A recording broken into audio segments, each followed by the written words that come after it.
ఈరోజు మరి వైసీపీ ఎలాగైతే ప్రవర్తిస్తుందంటే ఎన్నికల ముందు వై నాట్ 175 అంటూ 11 సీట్లకు పరిమితమయ్యి మరి ఈరోజు ఫేక్ ప్రచారాలకు పరిమితం అయిపోయారు. ఎందుకంటే పొద్దున లేచినప్పటి నుంచి రాత్రి పడుకునేంత వరకు సాక్షి న్యూస్లో ఒక ఫేక్ ప్రచారము మొదలవుతుందే తప్ప ఇంకేమీ లేదు.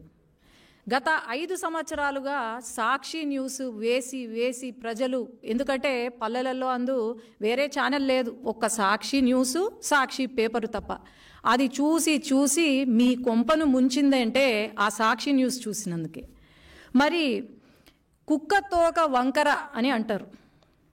కుక్కతోక వంకర కన్నా మన జగన్మోహన్ రెడ్డి గారి తోక ఇంకా వంకరగా మారినట్టుంది. మరి ఎట్లా అయిపోయిందంటే అధికారంలోకి వచ్చి 2 నెలలు అవుతుంది. ఈ 2 నెలల్లోనే అన్నా క్యాంటీన్ మొదలుపెట్టాం. పేదవాడికి ఒక అన్నం పెట్టే అన్నా క్యాంటీన్ని కూడా వీళ్ళు కామెంట్లు చేస్తూ, శుభ్రత గురించి కామెంట్లు చేస్తూ, మరి 5 సంవత్సరాల నుండి వీళ్ళు ఏమైనా మంచి చేశారా అంటే లేదు, ఇప్పుడు మంచి చేస్తున్నారు అంటే వీళ్ళు అడ్డుపడుతున్నారు. అలాగే టీటీడీ ఏదైతే ఉందో అది తెలంగాణ వాళ్ళకి ఇచ్చేసామని చెప్పి, తిరుపతి తెలంగాణ వాళ్ళకి ఇచ్చేసామని చెప్పి, లేదంటే ఇలా అమ్మకు వందనం కార్యక్రమము ఏదైతే ఉందో ఇంకా మనం రివ్యూకి కూడా రాలేదు, రివ్యూ చేస్తున్నాము. ఇప్పుడు మీటింగ్ అందుకే జరుగుతుంది. అప్పుడే సాక్షి న్యూస్లో మరి భారతిరెడ్డి గారు ఉన్నారు. భారతిరెడ్డి గారు సాక్షి ఏమంటారు, సత్యమేవ జయతే అని రాసుకున్నారు సాక్షి న్యూస్లో. సత్యమేవ జయతే కాదు భారతిరెడ్డి గారు, అసత్యమేవ జయతే అని మీరు క్యాప్షన్ మార్చుకుంటే బాగుంటుంది. ఈరోజు సాక్షి న్యూస్ ఓపెన్ చేస్తే మనకు కనిపించేది క్యాబినెట్ మీటింగ్ ఏదైతే ఉందో టీడీపీ ఆల్రెడీ ఇది చూడండి, 16వ తేదీ ప్రతి ఒక్కరికి ఈ నోటీస్ సర్క్యులేట్ అయింది.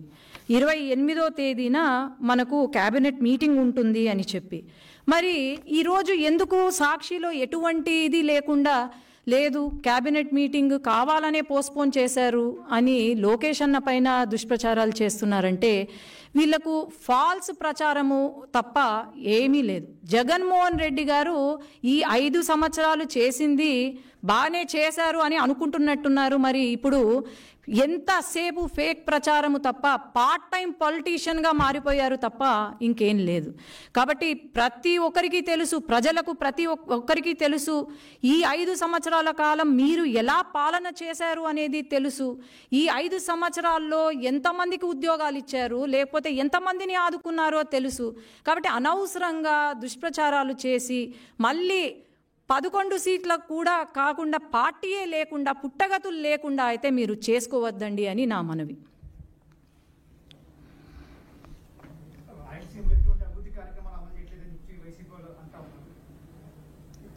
మొన్న మన బడ్జెట్ మీటింగ్ జరిగింది. బడ్జెట్ సమావేశంలో బడ్జెట్ మొత్తము రాయలసీమ గురించే ఉంది. కేంద్రము నిధులు రాయలసీమకు ఇచ్చారు. అట్లాగే రైల్వేస్ కానివ్వండి, ఇండస్ట్రియల్ హబ్ కానివ్వండి, అన్నీ కూడా రాయలసీమకు ఇచ్చారు. మరి జగన్మోహన్ రెడ్డి గారు రాయలసీమ వ్యక్తే కదా, మరి రాయలసీమని ఏమైనా అభివృద్ధి చేశాడా? ఒక ఇండస్ట్రీ తీసుకొచ్చాడా?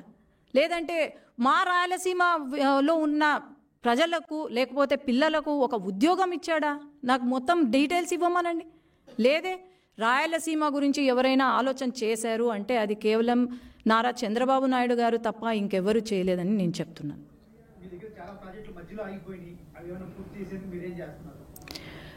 చాలా ప్రాజెక్టులు మధ్యలో ఆగిపోయాయి అంటే అది కేవలం వైసీపీ ప్రభుత్వం వల్లనే, జగన్మోహన్ రెడ్డి గారికి తెలివి లేక ఆగిపోయినాయి తప్ప వేరే లేదు. ఖచ్చితంగా ఈ ప్రాజెక్టులన్నీ తెలుగుదేశం పార్టీ హయాంలో మొదలు పెట్టాము. ఖచ్చితంగా చంద్రబాబు నాయుడు గారు ఢిల్లీకి వచ్చినప్పుడు కూడా ఈ ప్రాజెక్టులు పూర్తి చేయాలి, వెంటనే పూర్తి చేయాలని ఫస్ట్ ప్రిఫరెన్స్ ఇచ్చింది చంద్రబాబు నాయుడు గారి. ఖచ్చితంగా ఈ 5 సంవత్సరాలలో ప్రతి ప్రాజెక్ట్ పూర్తవుతుంది.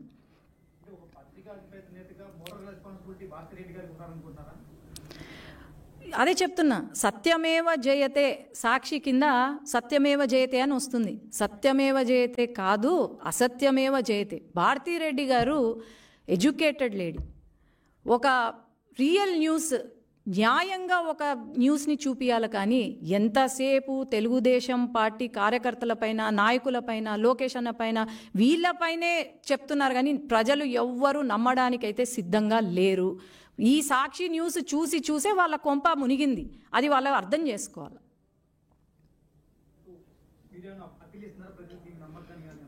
ఖచ్చితంగా మనం అప్పీల్ కూడా ఇవ్వాల్సిన అవసరం లేదు. ఎందుకంటే ప్రజలకు ప్రతి ఒక్కరికి తెలుసు.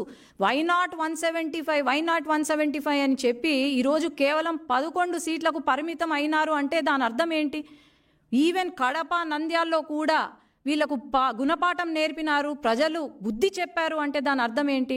ఖచ్చితంగా ప్రజలైతే వీళ్ళ వైపు చూడరు. వీళ్ళు చెప్పిన ప్రచారాలు కానీ, వీళ్ళు చెప్పిన మాటలు కానీ వినే పరిస్థితుల్లో లేరు అని అయితే నేను చెప్పగలుగుతాను. అంతే, ఆయన చేసేది ఏం లేదు. గత 5 సంవత్సరాలుగా పార్ట్ టైం పొలిటీషియన్గానే ఉన్నాడు. ఇప్పుడు కూడా పార్ట్ టైం పొలిటీషియన్. కానీ ఏమంటే ఇప్పుడు కొత్తగా ఫుల్ టైమ్గా ఫేక్ ప్రచారం మొదలుపెట్టాడు. అంతే తప్ప ఇంకేం లేదు. నంద్యాల్లో మొన్న వైసీపీ వాళ్ళు హత్య చేసి మర్డర్లు చేసుకుంటే లేదు, ఇది టీడీపీ వాళ్ళే చేశారని చెప్పి ప్రెస్ మీట్ పెడతారు. ఎప్పుడైనా వచ్చారా? ఈ గత 5 సంవత్సరాల్లో ఆయన ఎప్పుడైనా వచ్చారా? వచ్చి వాళ్ళ కార్యకర్తలను ఆదుకున్నారా? లేదంటే ఎన్ని కేసులు జరిగాయి, ఎన్ని మర్డర్లు జరిగాయి? వాళ్ళ సొంత పార్టీ నాయకులే మర్డర్లు చేసినారు. మరి వాళ్ళనే పక్కన పెట్టుకొని లా అండ్ ఆర్డర్ గురించి మాట్లాడుతుంటే నవ్వుతారు, జనాలు నవ్వుతున్నారు. అది వాళ్ళకి అర్థం కావట్లేదు.